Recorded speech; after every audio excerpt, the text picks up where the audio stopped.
All right, Russ, today's topic, when should I include my family in my infinite banking system? I Yes. think immediately, yes. Well, it could kind of go two ways, right? It could go down this path of like when should I talk to them about it? When should I make them aware of it and make them a part of it? And then also like logistically, how should I start thinking about expanding the system with a policy on my wife, my kids, or my husband and kids, however you're thinking about it. I think about like you and I spending time with our daughters now on every Friday, teaching them things about infinite banking. And it's kind of like this is coming to life for me. What about you? Yeah. I mean, when you get focused on like things beyond your control, right? Things that are going to far exceed you, which that's one of the conversations you and I had to have or got to have, I guess, with Nelson Nash, the author of Becoming Your Own Banker, many, many times. He talked about think 50, 70 years into the future. And if you and I do that, we know that we're not going to be here. So things have to be created and taught to the next generation. I mean, we're sitting there talking with our daughters today. We're teaching them on culture index, for instance. We're teaching on how do they see the world. We have them do that assessment so then we can give them feedback. And it's like creating these aha moments to them. I'm sharing this with my wife. I'm talking to her. This is why this daughter struggles to look into the future. She's like, oh, that makes sense. So that's why she's questioning like the next step, like leaving high school. What is that next step? She's concerned about that because she is not a forward thinker. But at the same time, she goes, well, that makes sense why our other one is. That's why she's always dreaming of ideas. And she's already got the 4 kids and the picket fence and everything else. Like she's already got that. That's just the way she sees the world. But also that's what helps when she starts thinking about how she meshes. So when you and I are talking, whether it's in economics, it's becoming your own banker, it's teaching them about what their opportunities are to be productive in the world.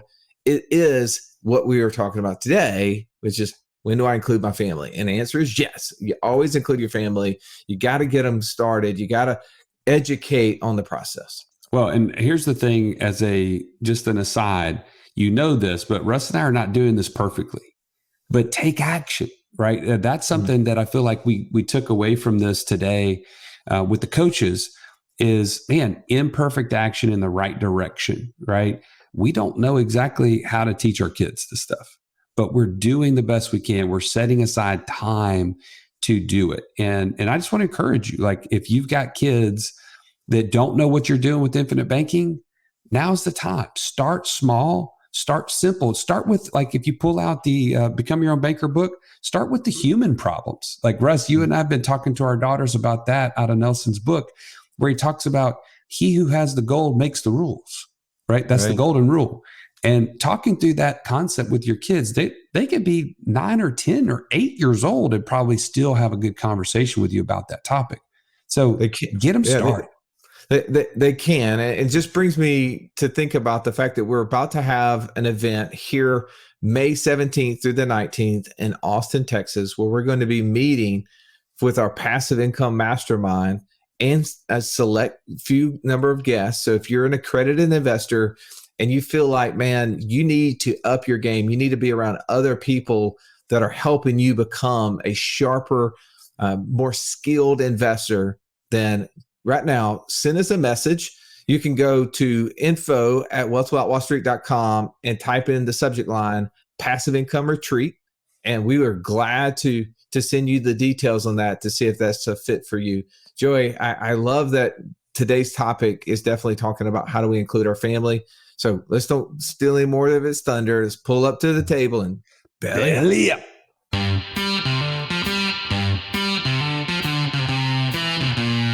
Welcome to the Wealth Without Wall Street podcast, your guide to understanding how to get out of the Wall Street rat race and start your own mailbox money lifestyle.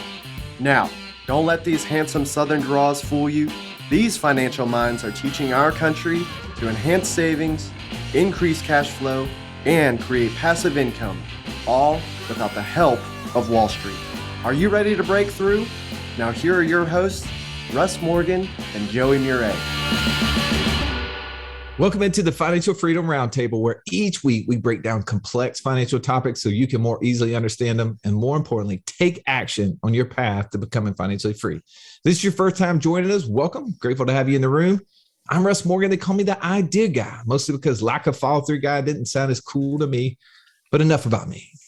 Let me introduce to you my co-host, the Italian Stallion. He's got the license plate cover to prove it, Mr. Joey Murray. Stallion, good afternoon. Man, welcome back, brother. So glad to have you. Man, I'm so grateful to be here. I've been missing this fun for a long, long time. So Stallion, tell me, what do you think is the biggest takeaway someone's going to have from today's topic of when should I include my family in my infinite banking system? Well, the reason why I love this question, Russ, is because there's going to be somebody that reads this and they say, I just want to know the plan. Like, how can I systematically build an infinite banking system around my family? And then there's somebody that's going to say, wait a minute, I was thinking about it from how do I get my family involved in what we're doing from like a conceptual, and how do I get ownership of this system? So I'm excited to hear what the guys have to say. This is going to go a bunch of different ways. Do you think there's going to be somebody say, what the heck is infinite banking? Could quite possibly. Okay. Why don't you give them a little heads up? Now, we'll come back to that because I know that you and I are not alone. Thankfully, we're joined by the best financial coaches in the nation. To my left, the man I like to refer to as Mr. Incredible. His superpower is speed to financial freedom. And the real beauty to that speed is it is contagious. My man, JD Hill. Say hello to your fans, JD. Hey, fans. Although you're not a fan anymore. You are not a fan anymore. I think it's because I'm getting a mullet. We had a vote and I'm getting a mullet. It was my idea though. So for those of y'all listening, don't worry. I wasn't actually peer pressured into this. Yeah. The natural response to that statement is, what bet did you lose? I won the bet actually. And I'm excited about it. But we got to move on though. We got to get to my right. The man that I refer to as the true financial Sherlock Holmes of our day. No problem too difficult to solve. If I'd only known him earlier, I'd been so much richer. Said everybody. Let's welcome Mr. Downtown Ernie Brown. Nice to see you, Ern. It is nice to be here and glad to see you back. I will say, man, I'm glad you're back. Yeah, I've been listening to you guys for the last 4 weeks, and you guys were like, oh, I really like that introduction that Joey did. So much better than Russ did. This is like one of my favorites. Like, by the way, you guys got that check in the mail. I know. That's right. Thank you, guys. Ern, today, what do you think about today's topic? What do you think the biggest takeaway someone's going to have? Well, I hope I have a takeaway. I feel this is an opportunity. Joey's talking about just give me the plan guy. That is very much me. I need some help dreaming about the future, picturing what the future could look like. And I think today's discussion has got potential to clarify, to bring this into focus of what the future could look like in a family that implements infinite banking, and not just a family that implements, but perpetuates. And I think there's going to be a couple nuggets in that vein today. Look at that wisdom dripping off the lips. Well, let's get to your right. The retiree of the group, Mr. Catch Me If You Can. When he's not killing bears with his bare hands or spear diving for tuna, he's right here dropping gold nuggets. The one and only Mark Haraguchi. Welcome, Mark. Hey, everybody. Afternoon. Where are you going today, Mark? Tell me. Well, I'm actually looking outside the window, and this is our first day that we are solidly breaking 70 degrees. We're supposed to hit 73. So if it wasn't so bright, I'd take this camera outside and do this podcast live from the backyard. Future's so bright, you got to wear shades. I get it. Pretty much indoors all times. I mean, we're talking about family and infinite banking. I mean, we're coming up on the moment, man. You got something special happening pretty soon, don't we?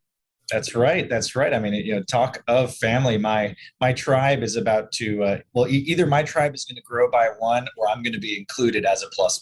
So I'm really looking forward to that. And that does bring in the family aspect, right? I think to Ernie's point, what we're talking about here is how are we shifting our mindset? Nelson's point was always that the infinite banking concept is a concept and it's a mental exercise.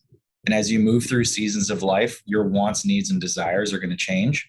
And so that's where mine are shifting from being an army of one where the only decision I had to worry about was my own to now there is a group dynamic, and how do we build on that to make it just work so much better for everyone? Man, you were a lone wolf and now you're getting a wolf pack.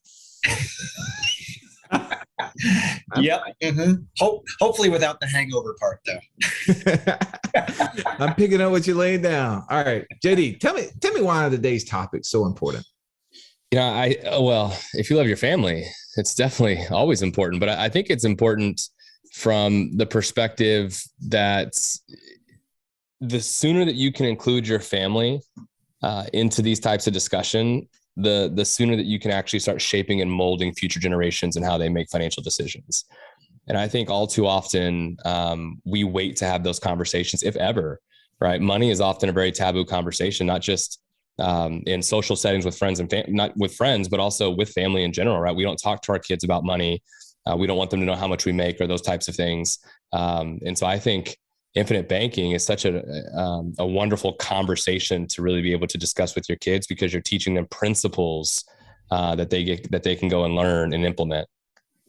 No doubt. I was sitting there talking with my oldest at breakfast yesterday morning, and we were talking about, what is the purpose of everything that we're trying to do, right?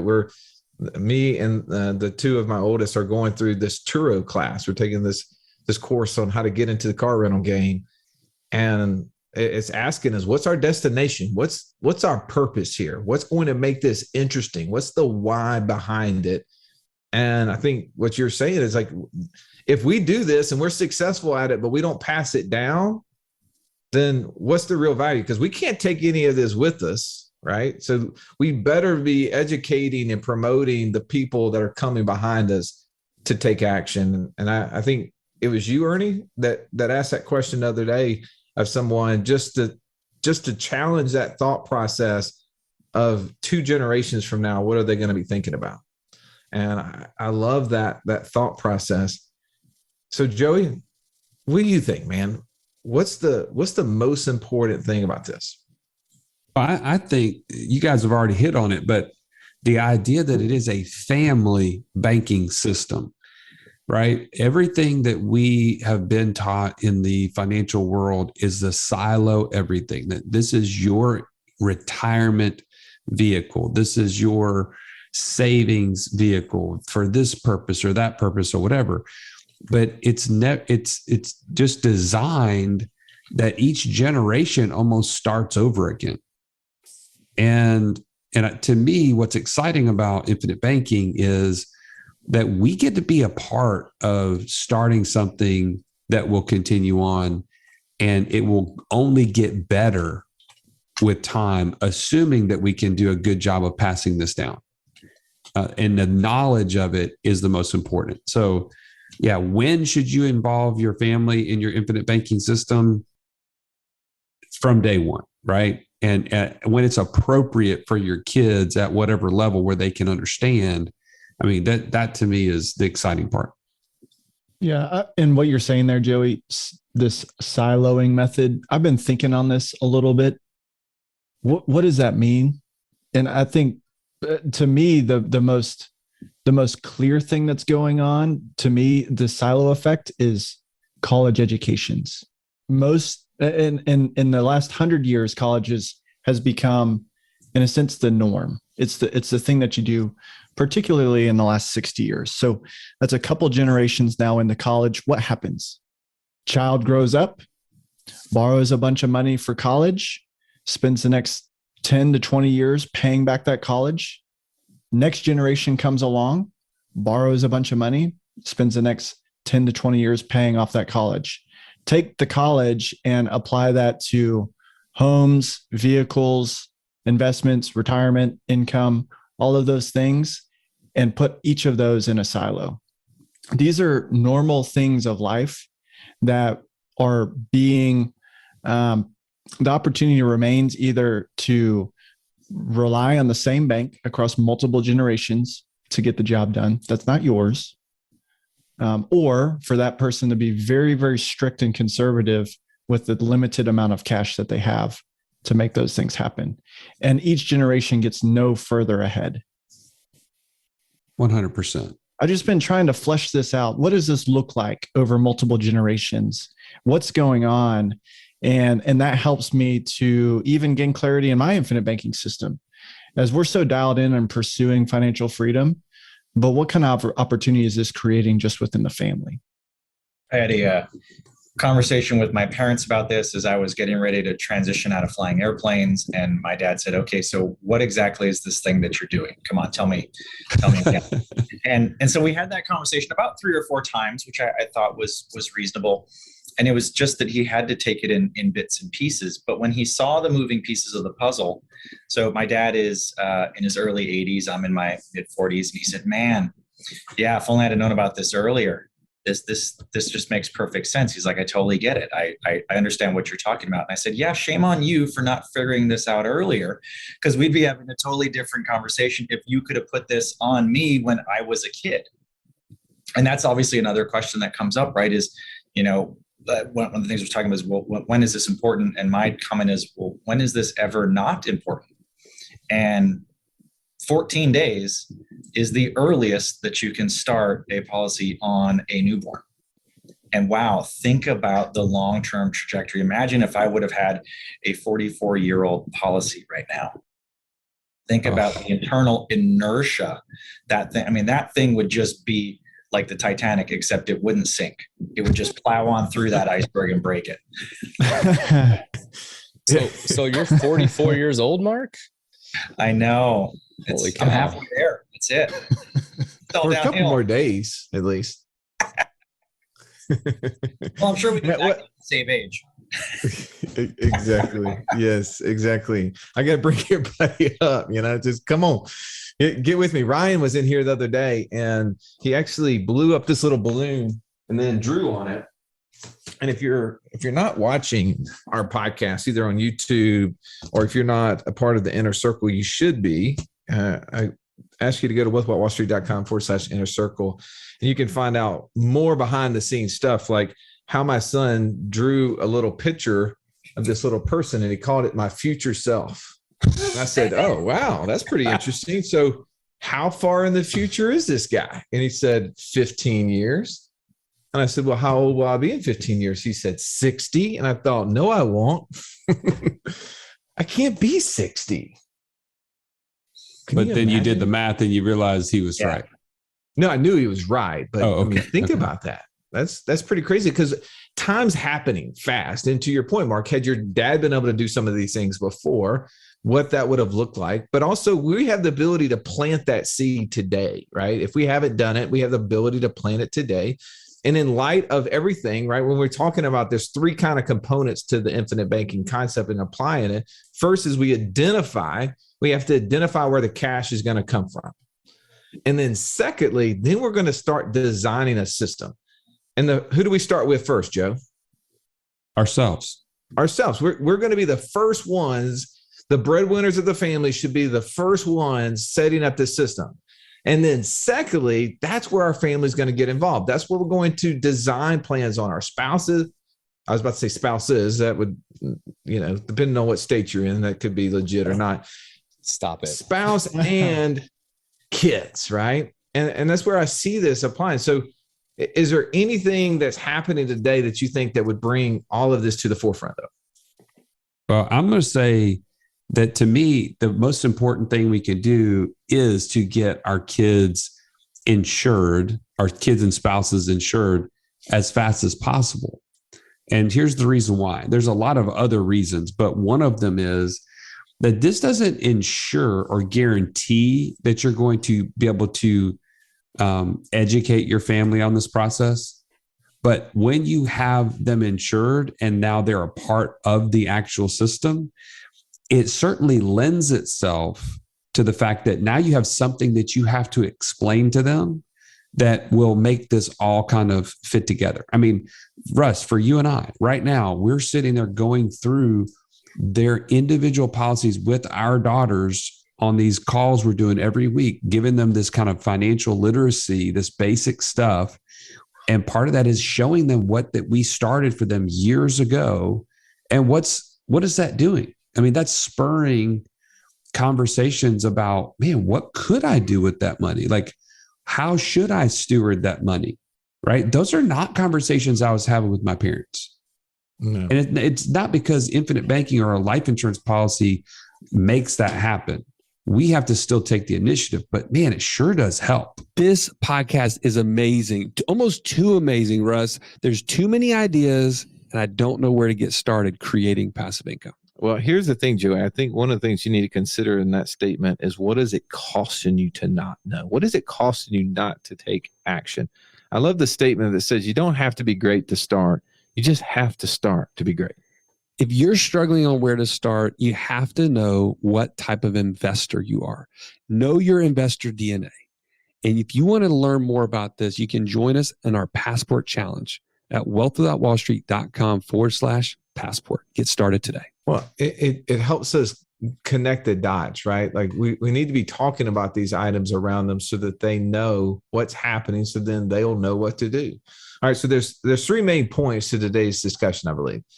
First, there's the conceptual, right? There's the education, the conversations around what infinite banking is. And I'm going to come, because that was a question I mentioned in the intro, is there going to be somebody who's going to ask the question, what the crap is infinite banking? So I do want to make sure we get that answered.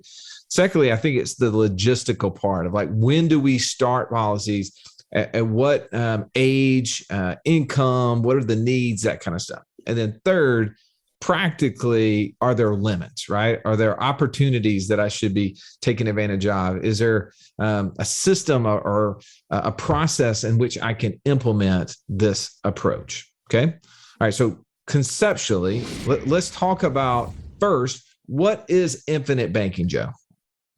Infinite banking is the process of taking over the banking function. Right. So as you finance things in your life, as you build passive income streams, taking back and having the control of capital that you can then leverage into all these other things. That may be too conceptual, but that's how I think about it. All right. So what are some of the education that people, what is the education that someone needs, in your opinion, JD, in order to get a good grasp of what Joey just said? Well, I think people need to understand the difference between savings and investing. I think that's extremely crucial, because there is a difference between the two. I think oftentimes people think that they're really bad saver or really bad investors, but the reality is that they're just not good savers. And what infinite banking does is, because where it's a fit is, it's the place, like Joey just said, where you hold your cash before you go and make the investment. Right. It's not the investment itself. And so I think you have to get your arms around that educational piece of the difference between savings versus investing, and how those two things are actually supposed to work together. So, Ern, I know that you're fairly newly married as it relates to, the three of us right here on the call, or four of us, as Mark has dipped off for it. So, but still, you and your wife are a family. So how did you start interacting and having these conversations about infinite banking with her? Because that's really the connection, right? Who do we put this on, and how do we start bringing our family members into the fold? Yeah. I remember when we were dating,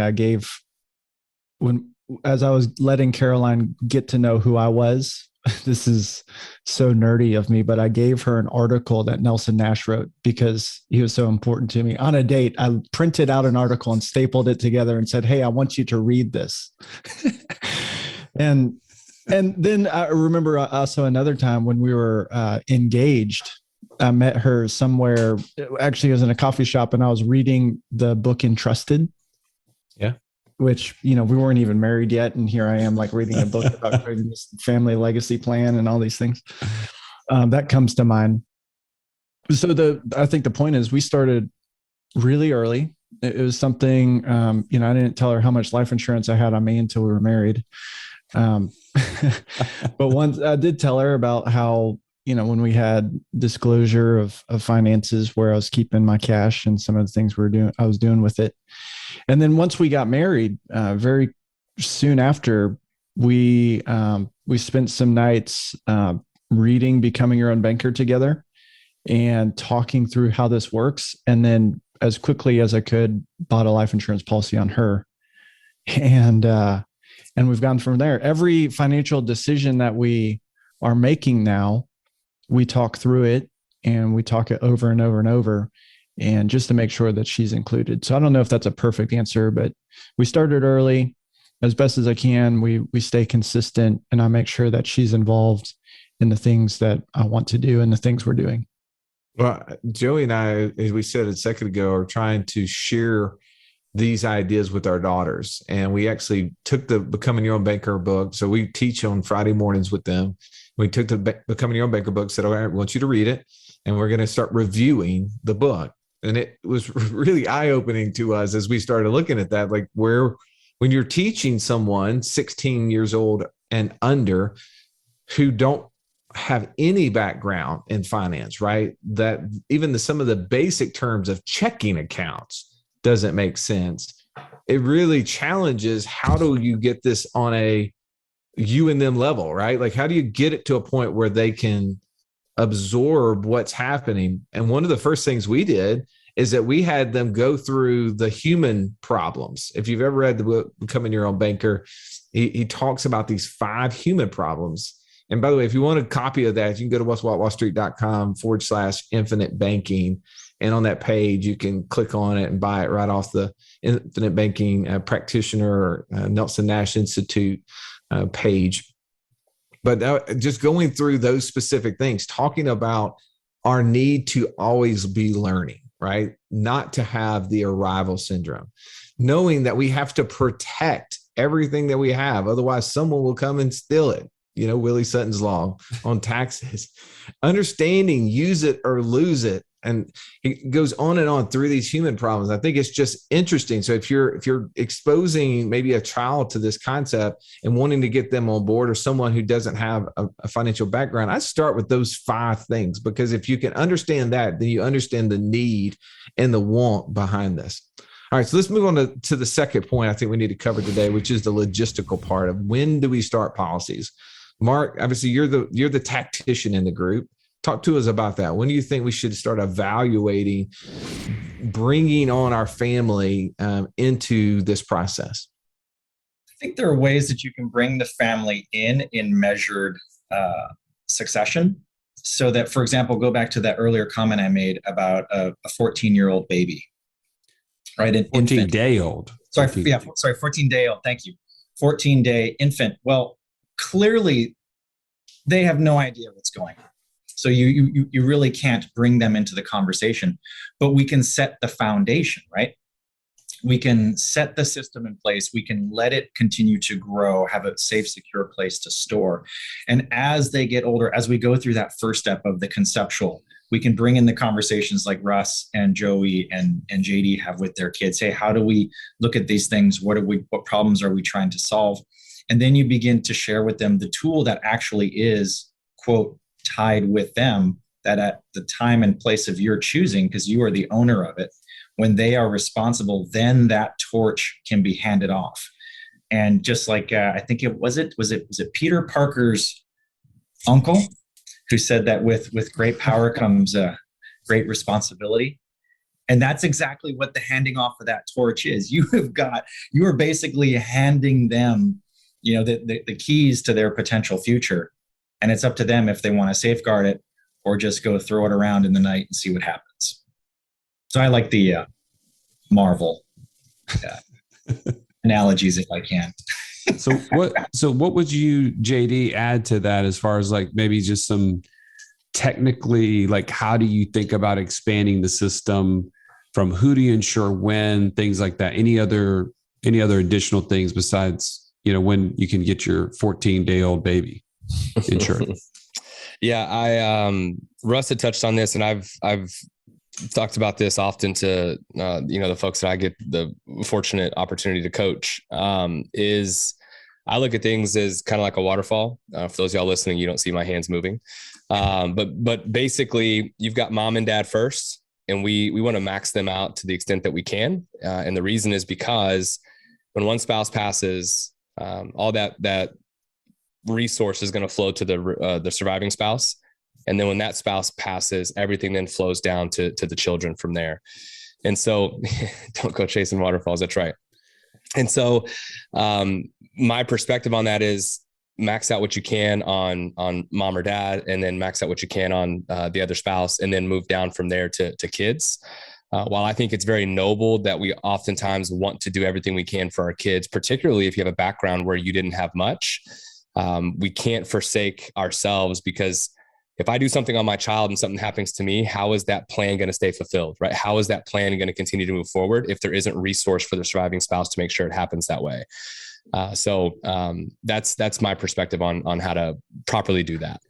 Well, but somebody's listening and they say, isn't it cheaper though to ensure that younger generation, like if I want to get started in this, why wouldn't I just do a big policy on them to begin with? Yeah, which again, in the first time we'd hear that, I think the reality is a couple of things. One, you're limited anyways on how much you can put on a child, right? Relative to what you have on the parents. At the end of the day, this is insurance. And when you look at insurance companies are insuring risk. And so they would look awkwardly at an application for $5 million of insurance, if you will, on a child, but mom and dad don't have any. Right? Like, yeah, that doesn't like, go well. What's happening here? And so there's limits in those types of things on what you can actually do for the child. The other element of that too, and you hit on this, is that it's less expensive per thousand of insurance on a child. So in other words, putting say $10,000 a year of insurance on a child may buy them $1 million or $2 million of coverage, but for me, it may only buy me $500,000. Right. So it's vastly different in terms of how much coverage you can get per dollar of what you're putting into the policy. Well, I would say too, in this light, as we move into the practical of how do we apply this, right? What are those things that we're tactically doing there? I just got off a call with a guy earlier, and he's been implementing the infinite banking concept for 10 years. And he's like, now I haven't been doing it perfectly, but I've been saving money with inside of these contracts, building a system, right, for myself, my family. But one of the things I realized is that I haven't made it the core. I haven't really got after this. And I think that that's what you start to see, is that we want to pass that knowledge down to our kids and to those grandkids to say, this isn't just one of the things that you do. Like, oh, okay, well, JD wears a mullet and cut off jeans, then I wear that. Like, that's just a passed down thing. We don't want, it's just because there's got to be a reason behind it. It's got to be like, this is the thing. And we got to express that to everybody. So when we're teaching our kids, Joey, we're trying to emphasize that in our financial world, this sits in the center. And it is, there's these spokes, right, that go all the way around and make the wheel go round. But without this thing in the middle, all that stuff breaks down. So talk to me a little bit about just examples or stories that you've seen of how this applies. Mark, you want to jump in there? Yeah, we actually have regrettably, through the passing of one of our members, family members passed away.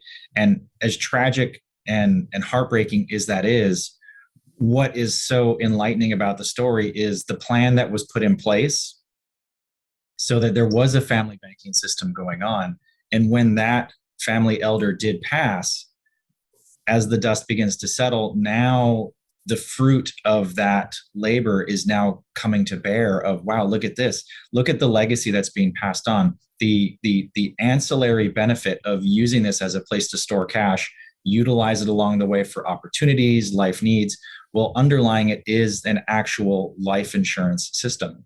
And so when that individual passed away, the death benefit paid out. And where did that death benefit go? Just like JD said, it flowed down to the beneficiaries, which in this case is the next generation. And now now their coffers are filled up and they can move forward and carrying on that legacy and that tradition. So out of that tragedy comes a system that benefits the legacy. Yeah, I love that. I love how the wisdom of the patriarchs and matriarchs of families impact generations behind that. Ern, you want to jump in there real quick? Yeah, I just think of this other this couple that I've that I've coached, and they were friends before. And one of the things about their story, this is sort of on the reverse side. It's interesting to me. This guy, when he was just born, his parents bought a life insurance policy on him, just a small one. And in his I guess when he got married, so in his late 20s, his parents gave that insurance policy to him, changed ownership to him, and he got access to all the cash value that was in it. He found out that his new bride, her parents had done the same thing when she was a baby, had bought a life insurance policy on her, again, a small one. And when they got married, her parents turned ownership over to her. And so this new couple, I'm jealous of this, by the way, received these insurance policies and had a significant amount of cash value. And they took those, and they've moved out from Atlanta to Birmingham, now down to the beach. They live in the 30A area, have bought 3 properties down there and are doing short-term rentals in 2, living in 1, and they have it even available for this. And I just think, what an amazing start. And so naturally this was happening, and he was starting to put it together. Actually, we reconnected. I was wearing a Wealth Without Wall Street in the gym one day, and it came out, this is how all this started. And I heard this story. And when he received this got him way excited about infinite banking. So imagine for your children, if you do this on them and turn it over to them, how much more excited are they going to be to continue this going forward? It's so important to get our kids involved in this stuff. It's so important to start teaching them about how money works. I mean, I had that conversation driving to breakfast just yesterday to say, hey, look, I'm going to do you a huge injustice if you think that money just grows on trees. That if you don't understand that you have to work for it, or you have to get something to work for, right? Like I learned, because my parents had no money, they couldn't teach me how money worked. I had to go work for it. And I was like, I'm doing you a disservice by not teaching you how working for money is hard, and you don't want to have to do it. And you've got to learn these strategies, you got to pick these things up. And it's so important for us as we're learning them, not to let that stuff die with us. All right. Final takeaway, Joe. I know you want to jump in there. Well, I just want to share one other small little practical thing that I'm aspiring to. I'm not there yet. I think you and I have started down the path of teaching our daughters on Fridays, but one of our friends, Jason, he takes his kids, his whole family, on a trip every year, and they get away and they do their annual family banking, like getaway, so to speak. And I don't know what all goes on in there, but I just know from the notes he shared with me, like they talk about gratitude. They talk about what they're going to invest in, what they're going to give towards. And it really does bring that whole family banking system into view and helps those kids. I can't imagine what sort of perspective those kids have that most kids will never have. And so to me, like, that's a beautiful picture of the initiative that you can have by having a banking system like this for your family, and the education that goes along with it. So just as an inspiration to me, hopefully it's inspiring to you as well. Mark, final takeaway. I've always been a part of a family, but now that I am getting ready to create my own family, this just makes so much more sense. And it's so awesome to now move into that newer season and look at the opportunities and the landscape ahead of now creating a generational system for my own personal immediate family, which is going to be awesome. So cool. JD. Yeah. I think infinite banking makes you more intentional about finances. Traditional planning is, to me, it's lazy, right? It's because it's passive, right? You're deferring that and giving that away to someone else to do for you. While infinite banking, it's so intentional. And so even in the way that I communicate with my kids, I mean, they're 4, 7, and 8, so they're young, But the language and the things that I use with them to teach them about financial responsibility and stewardship, right, is things like, so we don't have chores, we have contributions, right? Like I want my kids to understand that you're contributing to the value of the home, right? Because you help us keep it clean, keep it put together, and all those types of things. And, you know, I help them understand that wealth creation is directly tied to value creation. And the more wealth you want to create, the more value you need to add. And so as a parting thought, like my thoughts are, is what I love about infinite banking is that it allows you to be much more creative and much more intentional with how you have these types of conversations with your family. Well, I know that we all got a chance to meet Nelson Nash and to spend a little time with him from before he passed. And we got to see him talk about the 4 generations that his family banking system was impacting, right? And I hope we all have that same blessing to be able to share this with someone else. It doesn't die with us, that we can share it with someone else so that we can impact so many more people. This is a conversation that we have frequently inside the inner circle. This is something that if you're not a member of our community, we talk about, because it is the hub. It's not the only thing. It's not the thing, but it is the vehicle that we use to get us to our pathway to financial freedom. So if you haven't already joined us inside the community, you have an opportunity. Go to what'swhatwallstreet.com/passport. And in there, inside of that one course, you can start to learn what are those why items for you? What are those goals that you have that needs to be greater? That why always has to be greater than the why not. And if you're motivated because you have kids, you're about to have kids, your kids are grown and out of the house, and you want to be able to impact them and their kids, this is something that we would invite you into so that you can take part in this same discussion. As always, we appreciate having you listening. We thank you for always reviewing, rating, and keeping the podcast front and center, sharing it with your friends. Have an amazing day. This has been the Wealth Without Wall Street podcast. Don't forget to subscribe to the show to break free of the Wall Street mindset and begin building wealth on your own terms in places you understand, so that your wealth will never run dry. See you next episode.